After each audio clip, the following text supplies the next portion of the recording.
Yes, yes, yes. It is 2018 and we are starting videos now. It's like me doing ab rollers. That's what that is. I know that you're like, but Tim, that doesn't look exactly like you. It's just pretty close. It's another white dude, okay? That's what it is. So I'm gonna take credit. Hey, we're so glad to have you with us. We love to welcome Apple Valley and Phelan, Hesperia. Gosh, honestly, we love to welcome anyone who is not freezing or sick in America. I think all of those people are at church this weekend. We're so excited that we're not below zero or sick, that you probably just came in here dancing like you just came from the Cleveland Browns parade, and you didn't even get notes. So you raise a hand, we'll give you notes, and we're gonna make this start right. It is the beginning of a new year. We've got a new series to start our year called #Goals. Not squad goals, not like what, just goals, okay? And we are gonna look at the most important thing that Jesus said. And when Jesus was asked, what's the most important thing that you could have said? He said it.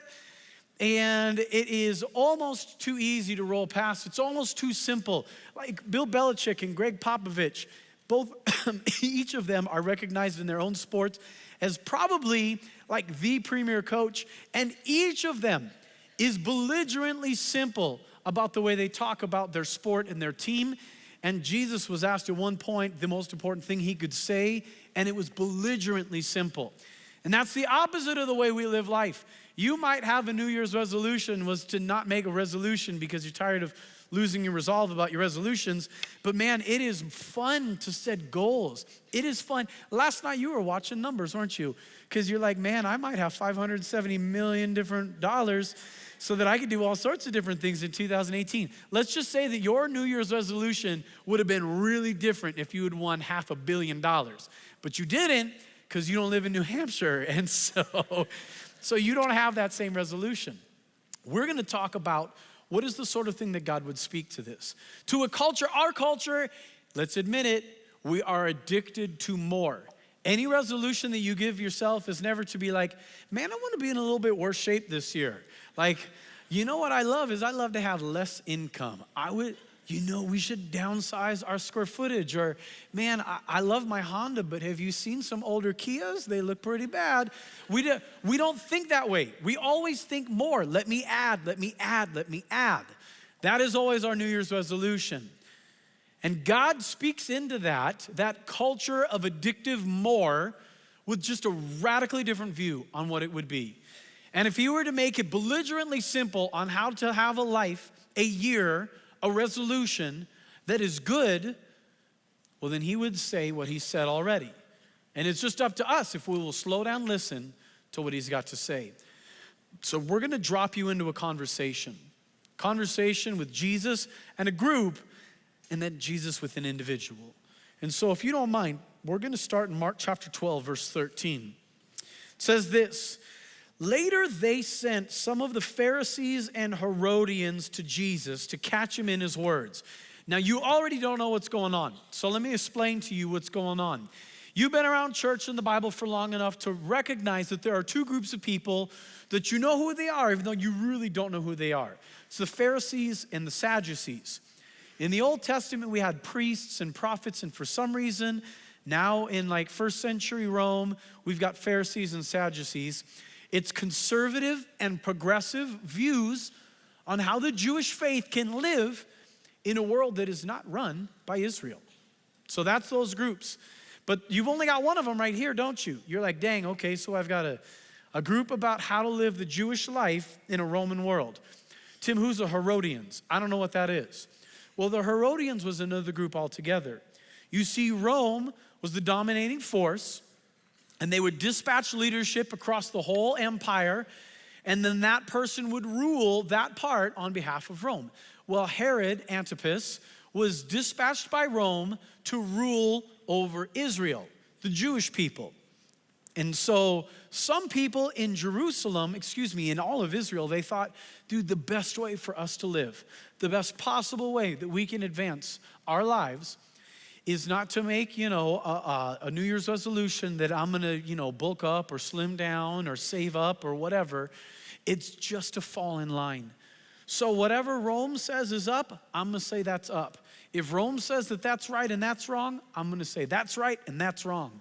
That group was called the Herodians because they were the ones that just said, yes, sir, to whoever Rome put in charge. And if it was King Herod, then King Herod is boss. And I'm gonna follow him on Instagram, and I'm gonna be a Herodian because it was the best political way for me to keep my head off the radar and for me to advance in life.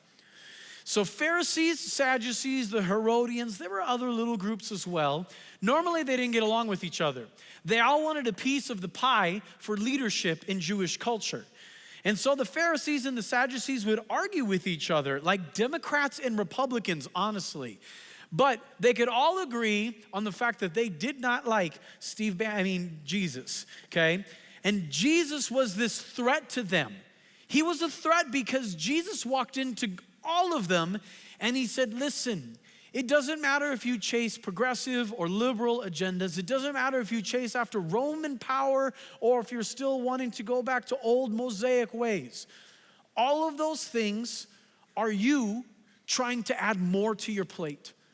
It's a little sniff of your own power and your own riches. And I'm telling you, there's a different way to live life. And so all of the groups were threatened by him. They didn't like him.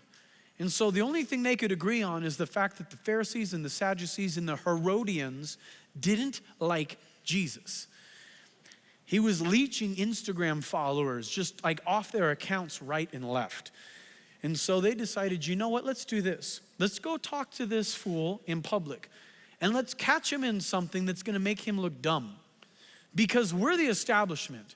We've got the PACs and the super PACs and the leadership structures, and we've got the followers, and we've got the buildings, and he's got nothing. He's a homeless itinerant teacher. If we can't take him down, then we don't even deserve to be in power. So they went out and they're trying to trap Jesus with some words. Now Jesus just said things just so differently. John in chapter 10, he was trying to say, man, here's the pitch Jesus is making. I have come so that they can have life and have it to the full. Jesus said something that was so different than any conservative or liberal headline boasts. Jesus promised something that there is no lotto that you should tune into that like is gonna give you what this is. It's just different. He just says, you know what? I'm here to give you a full life. Now we hear that and we add to it. We think, oh, it means I'm gonna change out this label for that one, or this square footage for that one, or this job for that one, or this waistline for that one. But Jesus said it all on his own. He had his own meaning, his own promise. And so as Jesus is replying now to these group of people who are trying to trap him, man, one of them starts to notice and he starts to think. So as the new year begins, we could begin by asking Jesus, what's the most important thing that I should even be asking? What's the most important resolution I could make this year? What goals would you want me to pursue first and foremost in the new year? It's not really worded that way, but one of these guys starts to listen to Jesus and starts to realize, man, I have 200 talking points as a Herodian.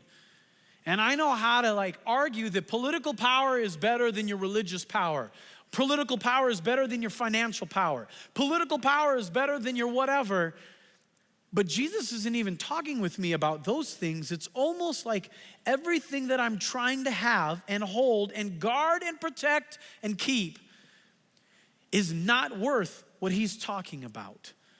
As a matter of fact, in Mark 12:28, he's kind of quizzing, but kind of humbling himself. And he says, of all the commandments, Jesus, which one is most important? And Mark 12:29, Jesus says, well, the most important one is this. Hear, O Israel, the Lord our God, the Lord is one. He's settled, he's complete, he's confident. He doesn't have gaps. He's not waiting to see if the lotto numbers line up with his ticket. He's solid. So love that Lord, your God, with all your heart, with all your soul, with all your mind, with all your strength. And the second is this, love your neighbor as yourself. There is no commandment greater than these.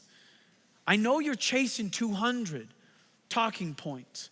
I know you're chasing $500 million. I know you're chasing another inch to your bicep or another inch off your waist.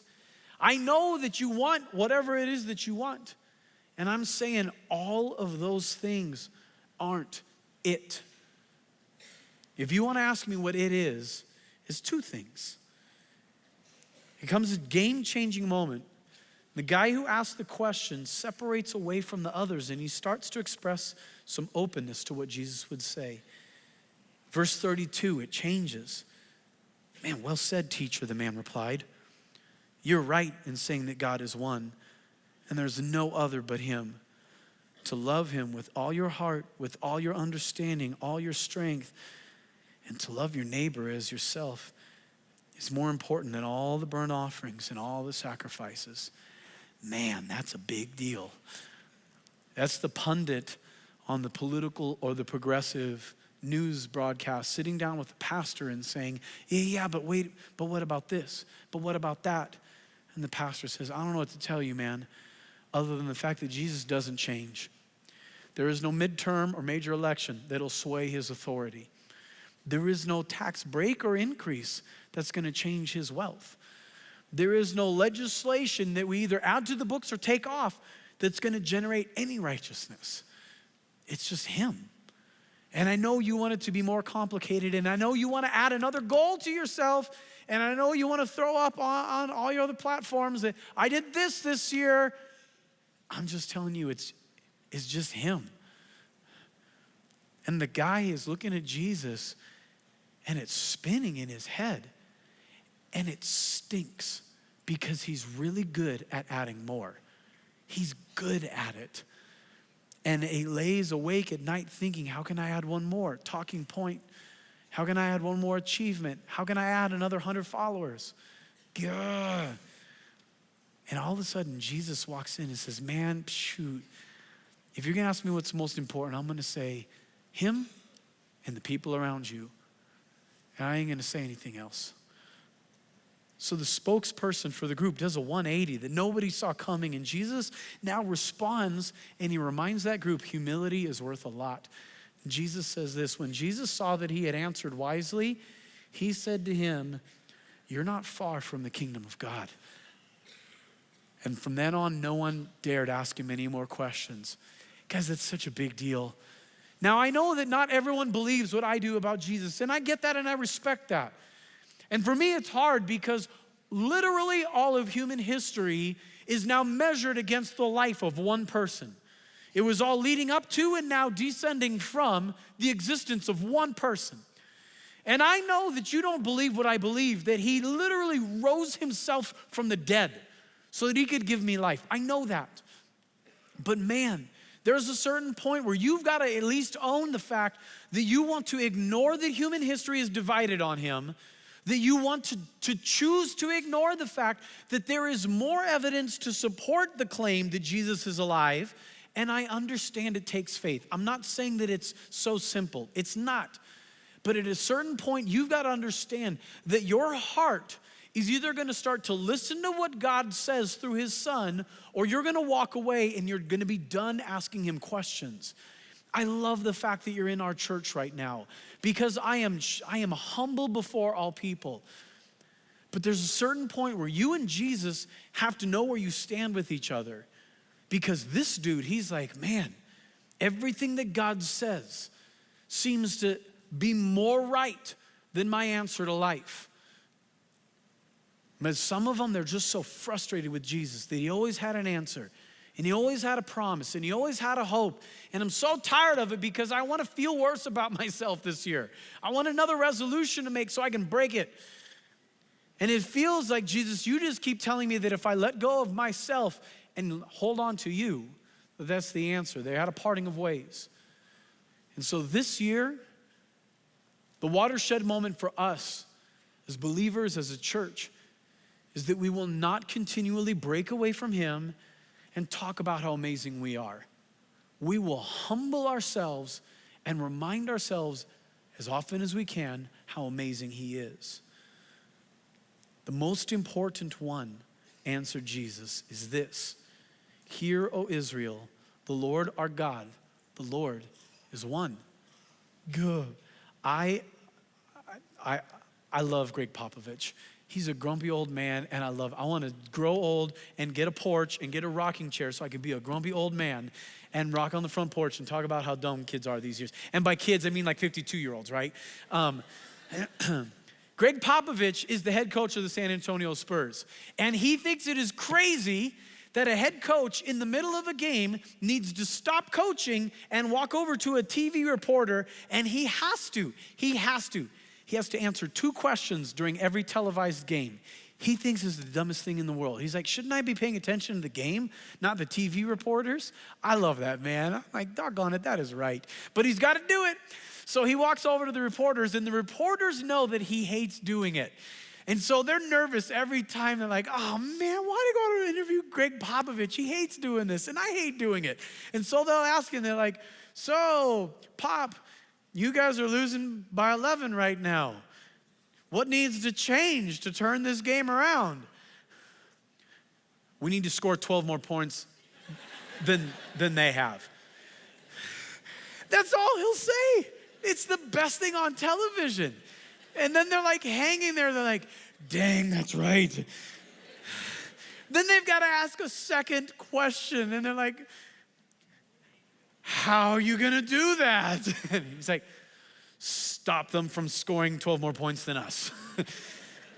Back to you in the stupid studios. I hate you. Like, of course that's the whole thing. It's so simple. Like, we could talk about matchups, and we want to isolate this person on defense so that he's always like getting back on offense so that the ball doesn't move through him, because if the ball doesn't move through him, man, the rest of the team doesn't know what to do. He knows that stuff in his head, but he doesn't want to talk about it on national television.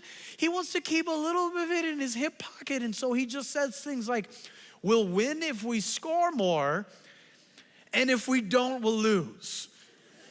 And he is, bar none, the best coach in the game. The second best coach in the game learned from him.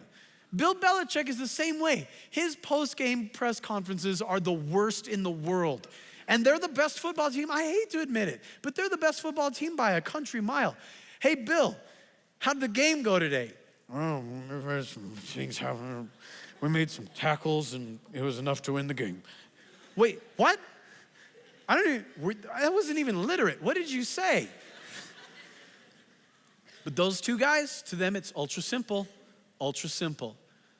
And Jesus is like, man, you can chase everything in the world you want. I'm going to tell you it's ultra simple. I will be belligerent. And so we will be belligerent and simple. That we're going to talk about love the Lord your God with all your heart, with all your soul, with all your mind, with all your strength. You see, evidently, the first resolution for any new year should be to love Jesus with more of your cardia, your heart. Cardiologists get their name from that Greek word, cardia. With more of your cardia than the year before. Cardia is mentioned over 800 times in Scripture, but not once does it refer to your physical blood pump. Sorry, that's a nasty way to describe it. Your coronary center. Cardia always refers in a figurative sense to the center of you. The word was used by the Greeks to frame the center of our being, the seat of moral preference. Gleason Archer described the cardia as the desire producer that makes us tick. When asked if we love Jesus at that level, the spiritual answer is of course. But whether or not that's the real answer, well, that's always revealed by how our lives are structured. Your cardia is your desire producer. My desire producer is off. And I'll explain it this way. So in the year 2017, I'm like, man, I want to get in better shape. In a shape, but I want to be in a different shape. And so like, I could go on a diet, right? Like the Mediterranean diet or the keto diet. I wanted to go with the what my body feels right diet. But I'll tell you what my body feels good about is McFlurries. The desire producer in me points towards the McFlurry shop. And like Reese's Peanut Butter Cup McFlurry is like the pinnacle of the food pyramid in my body sense. So if you ask me what I feel like, and literally, if you're like, what do you feel like? I feel like a McFlurry. But I want to go on Amazon Prime and order a new Cardia, a new desire producer. I want to have it drone delivered to my house and swallow that sucker so that I desire asparagus. Like, man, I want to shift. I want to add it, but man, I just, like me, like given the choice between asparagus and McFlurries, asparagus smells funny later on, right? Like,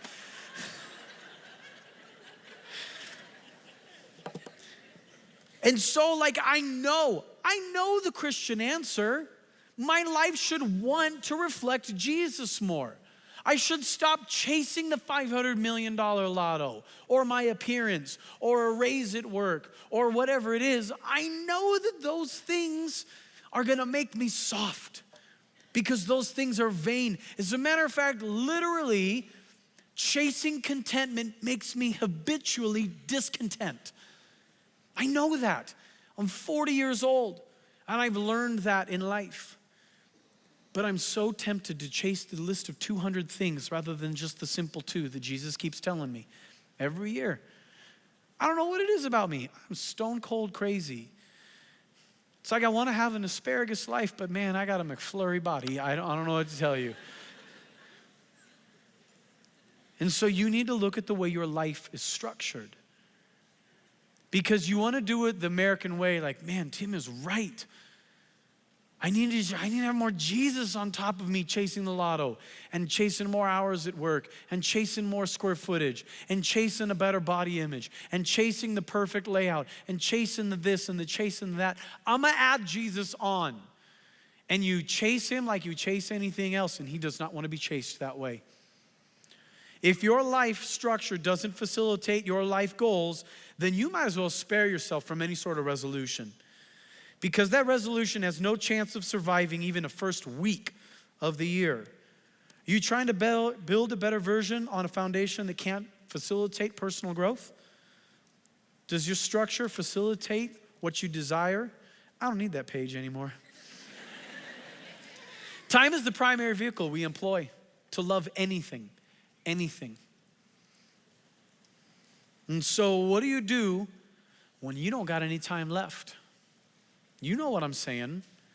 Your life isn't structured in a way that's going to allow for any personal development because you are full.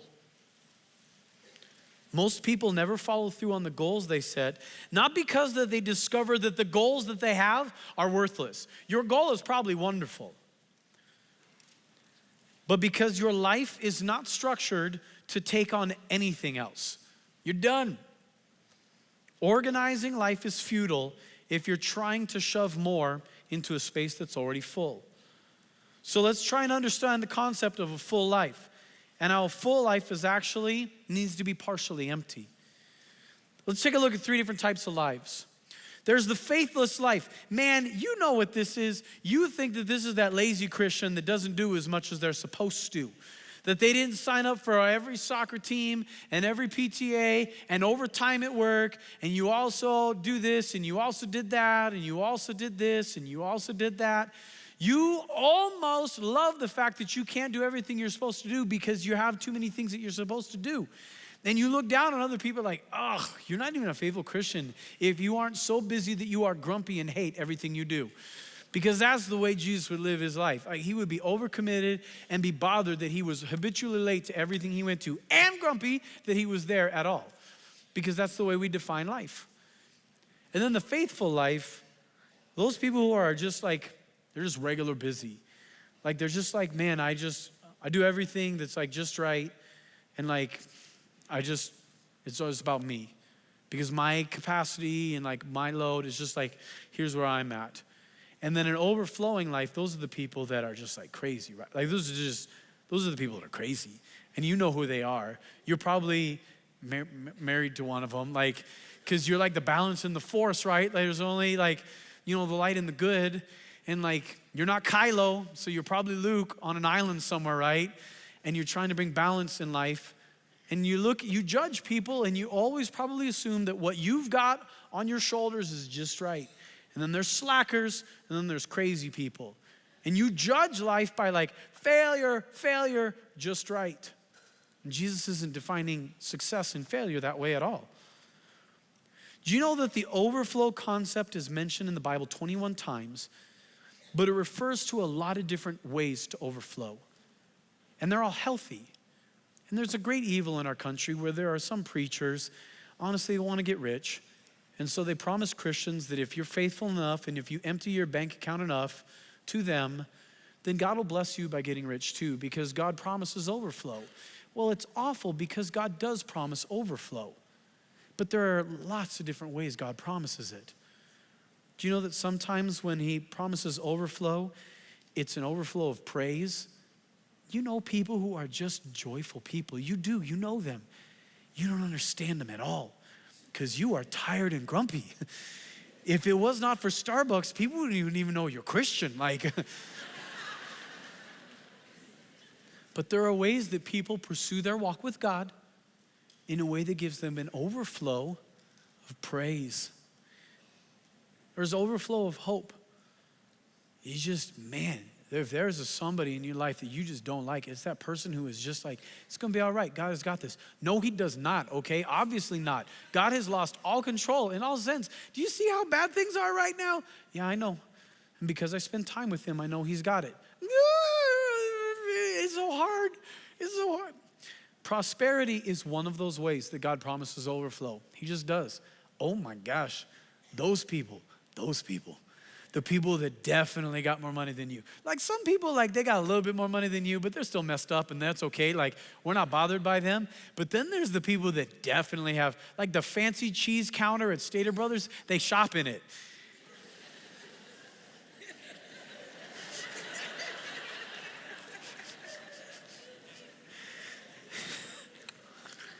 People sometimes overflow with good works. It's like they have the energy and the thoughtfulness to do extra things for people. I can barely get my children fed before I get their homework done on the way to a practice, right? I'm just telling them answers. Tallahassee, King George, I don't know, write it down. We're almost to practice, hurry up. And they got time to do good things for people. Man, those people make me feel guilty. Thanksgiving, joy, love. There are ways that God promises overflow, and it don't look like any of the ways you define more in your life. The problem is in the Bible, you don't read a lot about a life that thrives in an overflowing way when you've overloaded it with your schedule. You are defining possessions and schedule in a way that Jesus is not defining a full life. So today I want you to see those three glasses differently. In fact, I would propose to you that they need to be labeled this way. The failing life is everything you're trying to do. It's all those extra things that you feel you need to measure up to. Why? I don't know. Because Instagram and Pinterest told you that you need to have this hairstyle in that kitchen. Man, did you know that Joanna Gaines and Target have this beautiful marriage now that you can go to Target? You don't even got to go to Texas to the motherland and to Magnolia Mecca. You can just go to Target in Victorville or Apple Valley and get Joanna Gaines blessed stuff. It is amazing, y'all. So I don't even remember how I'm there. I just know that Joanna and Chip are in my Target now. The failing life. It's all those things that you try to do, but that you can't measure up to. The frustrated life, that's just simply living a life of, I do what I can, but I don't know what would really make me content. And then here's the crazy thing. The full life is what you should do. And the full life is marked by limits. A full life is actually partially empty. It's telling Jesus that you're willing to figure out, God, I'm willing to back off and listen to you. And there's three things that you've got to do to get this. 3. Number 1, figure out your limitations. Luke 12. Jesus said, who of you by worrying can add a single hour to your life? What, Lecrae said it, right? You work a lot of hours so you can make money, but then with all that money, you can't buy an hour of time. Lecrae didn't say it, Jesus said it. Since you cannot do this very little thing, why do you worry about the rest? The number one reason people don't ever live a disciplined life is because they refuse to accept your limitations. It's why you keep buying Starbucks instead of getting enough rest. It's why you bought a Powerball ticket instead of saying, I don't need to buy everything I want to have. It's why you keep following desperately the news broadcast to see what Congress and the House and the Senate are going to pass as laws, hoping that that's going to make you content. It's ridiculous. You want more and you have less. And then rather than saying, instead of a Powerball ticket, I'll go to Financial Peace University. Instead, you quote Philippians 4:13, Steph Curry, right? I can do everything through him who gives me strength. So I make a New Year's resolution. I'm gonna get ripped. I'm gonna go to the gym. And so then you go into the gym and you try and figure out, like, how much weight can I pick up and curl with my arms? And you figure out pretty quickly, it's about 30 pounds. And you're like, okay, it's 30 pounds. You know what? There are humans in this world that weigh less than that. So it's like, man, I can curl like 2 newborns, like 3 newborns, like rah. But then you look over and the person next to you like ate a tank and he's curling 95 pounds and you are so frustrated with yourself and you're like, oh my gosh, his arms have arms. It's like he's growing legs on his arms. And so like he puts down the 95, cha-chang, and you're like, you walk over and you're like, it's like going to be a Monty Python skit if for some reason you stand up because your arms are going to rip clean off and you are going to shoot blood in that gym sideways. But then you're like, I could do all things. I could do all things. Steph Curry, where are you?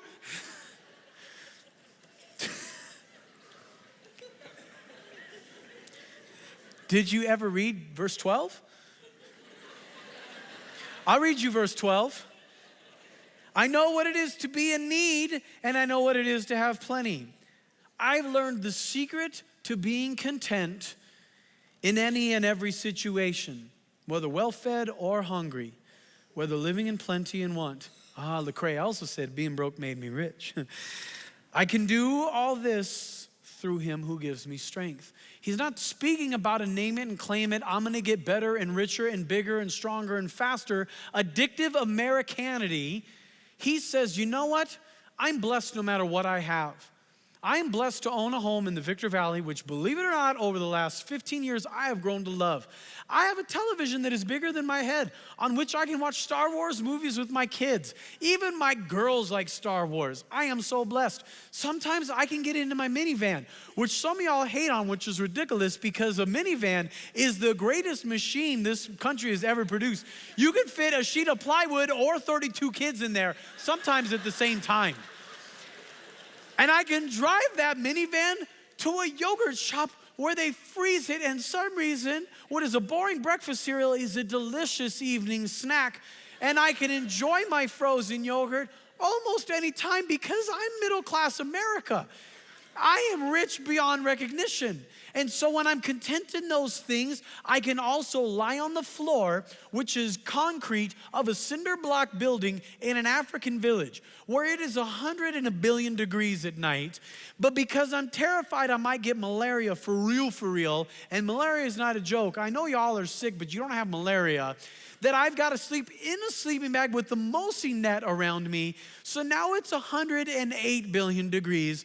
And I'm laying there and I'm like, God, I cannot even believe my good fortune that you would take someone who grew up in El Cajon, California, move into the Victor Valley, and now I'm in an African village getting to represent you. God, what are you doing with my life? This is amazing. That's Philippians 4:13. Stop saying it's about you earning more money and having a better car. It's about your ability to tell God, I cannot believe what you've given me right now, no matter if it's a lot or it's not. It's about your contentment in a walk with God. Steph Curry, 4:13.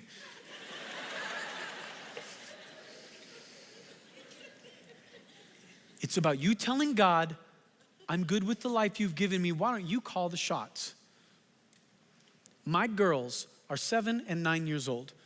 And they got from aunts and uncles and grandparents Christmas money. I'm gonna tell you, they have 50 stinking dollars. It blew their mind. They're like, no one has $50. They walk through Target like they are the queen of Persia. They walk through and they're like, I could buy socks if I wanted to. Takis, I could buy every flavor Takis if I wanted to. Oh, are those erasers that look like an order of French fries? I could buy that eraser if I wanted to. Load it up. It's on me. And so now I walk my girls with their $50 through Target, and I know that Target laughs at $50. Target will swallow $50 like it's nothing. Joanna Gaines wants all 50 on decorative kitchen towels. And so I'm now trying to work with my girls and say, sweetie, you have a lot. You really do. I am so happy that you're this excited about erasers and socks. But baby, please let me work with you on this 50 because I want it to go so far. Because you will blow it all on Takis. I know you will. And so then my girls have a choice to make. Will they fight me because I'm grown, I am 9, or will they say, man, my dad has always looked out for me. He gives me things sometimes that I didn't even ask for. You are too weak to fight with a God, and you are too old to still be fighting him on his goodness. You need to figure out your limitations if you want a full life. You keep chasing the American dream, which is more, or you can follow Jesus. You cannot do both. You are walking through Target with $50, and there are some cool things you can do. But your Father can make the call on getting you a life that you're gonna be so excited about. And you can do that by focusing on your divine calling. Luke 12:27, consider how the wildflowers grow. They don't labor or freak out or buy lotto tickets. Yet I tell you that not even Solomon, there is no Jeff Bezos, there is no Apple boss, there is no Bill Gates, in all their splendor that looks as good as what God has done in nature. And if that's how God takes care of plants, which are here today and tomorrow are thrown into the fire, how much more is he gonna clothe you, you of little faith? Do not set your heart on what you eat or drink or worry about it, for the pagan world runs after this stuff, and your Father knows that you need these things. You seek him, one thing. Popovich belligerent, Belichick belligerent, one thing. And these things will be given to you as well. You let faith redirect your efforts. Matthew 6:19. Don't store up for yourselves treasure on earth, where moths and vermin destroy, where thieves break in and steal. Store up for yourselves treasure in heaven, where moths and vermin don't destroy. Thieves don't break in, they can't steal. For where your treasure is, there your heart will be also. Your cardia, your desire producer. You keep trying to live an asparagus life with McFlurry dreams. You gotta stop. You gotta put it down. Ephesians 1:18. I pray that the eyes of your cardia can be enlightened in order that you may know the hope to which he's called you, the riches of his glorious inheritance in his holy people and his power. Man, I want you to have hope, riches, and power. And that is not taunting. It's a promise. It's a beg. So you got to make room to pursue your mission. You need room for this. You don't need more. You need to put something down. You are overstressed and overbusy. So this is the whole point. Exodus 20. Remember the Sabbath by keeping it holy.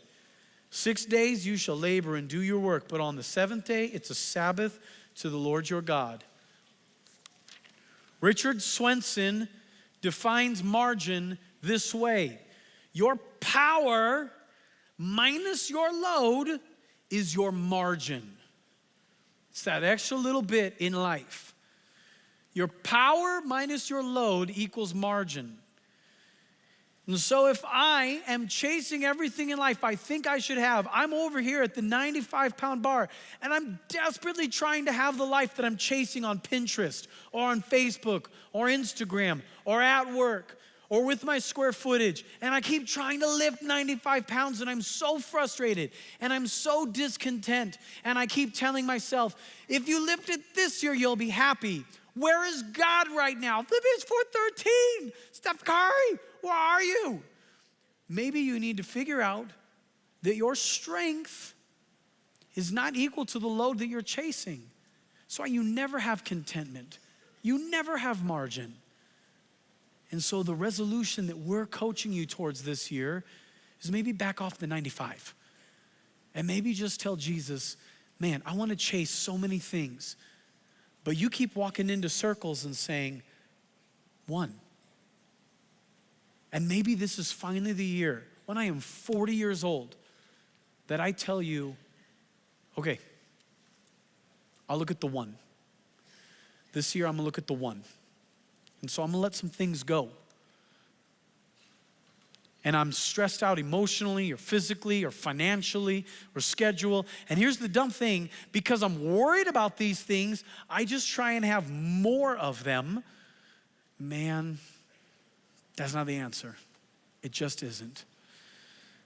Many of you could decrease your schedule or your emotional load by just stepping off one social media platform. Just wipe it off your phone, man. You check that sucker when you're laying down trying to rest and when you wake up in the morning. Stop. Stop. Maybe you should Sabbath. Maybe you should rest. Maybe you need to tell God, God, what in the world could I let go of so that there's room in my life for what matters? Because I'm addicted to more. Proverbs 25:28. Like a city whose walls are broken through is a person who lacks self-control. Man, you just tried to throw more and more and more at it, and your life isn't guarded at all.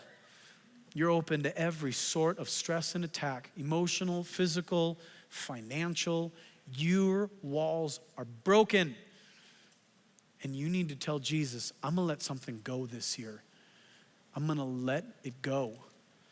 So here's your New Year's mission requirements. If you want some hashtag goals, then this is what you need to do. You need to have admission. I admit, God, I am chasing everything. And so I'm gonna submit. And I'm gonna submit to the fact that your 1 is better than my 200. And then I'm gonna give you permission. You tell me what to take off the plate.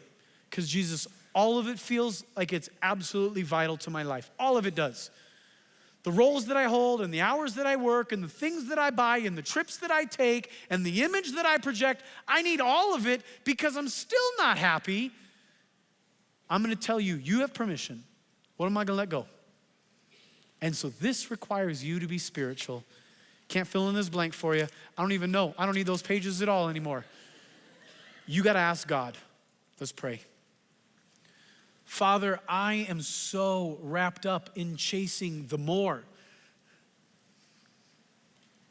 And I am so prone to wanting my life to be full. And I'm busy enough that no one can throw a rock at me. And the reason I'm not content is none of their business.